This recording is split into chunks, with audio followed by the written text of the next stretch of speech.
So A Quiet Place, starring John Krasinski, Jim from The Office, and his wife Emily Blunt, is also directed by John Krasinski. It's his directorial debut, and I was super impressed. Just starting from the beginning of this movie, the opening scene with the kid with the rocket ship on the bridge. We all saw in the trailer 100 times, so it kind of felt like, oh, we know this was coming, here we go, but it still worked amazing, and shocked because the monster comes in and kills the kid, and then the title of the movie comes on the screen. Awesome beginning, gets you hooked right away, and to me it never let go. Every time I thought the movie was about to slow down, it picks right back up. The sound mixing and the sound editing in this movie is gonna be a big contender at the Oscars this year, I'm calling it. It is spectacular because the way it tells the story here is so important. John Krasinski brilliantly directs sound into this. I haven't seen sound be so important in a movie in a long time to tell a story, not just for effect. In particular, the scenes with the little girl, we find out she's deaf and can't hear, obviously by the earpiece, but also when it's showing her close-ups, you don't hear anything. It's really cool he cut between the kid who can hear and the one that can't. Really effective, especially all the scenes with her being near the monster. Everything was well thought out here, and everything was fresh and a new take on it, a new way to do it. Every little scene, he really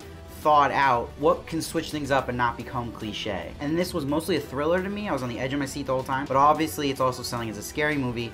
The jump scares really worked here, and the reason I thought they were so effective is like from the original Alien movie where they didn't use this cheesy horror music like violins building up and then you know someone's gonna jump out. It was just quiet. So you're just waiting, you're like, okay, when is this thing gonna pop out? And it just gets you. And he did that brilliantly. And Emily Blunt here was spectacular as the pregnant wife. Some incredible acting on her part. When her water breaks, she really shows what she can do as an actress. I think her performance, John Krasinski's performance, his directing, everything should be nominated here. I'm really, really impressed by this movie. I haven't left the movie in a while being amazed by it and feeling something new, and that really made me leave my everyday life in my head. I completely forgot about myself or anything I was worrying about. I was fully invested in this movie, and it's been a long time. I didn't look at my phone, nothing. And isn't that what this is all about? And the way he said the father being the sacrificial hero at the end was really good because he was doing it to prove how much he loved his daughter who was insecure about that, and that to me was really effective. It added that heart we needed. And it was good they left Emily Blunt's character alive. The ending a lot of people weren't so crazy about. I can see that point, but I thought it was important because it set up for a sequel well. It's an amazing directorial debut for John Krasinski. It makes me excited to know there's another good director in the game now. We need that here in Hollywood. I can't wait to see what else he's got up his sleeve. I'm giving this movie a 9.5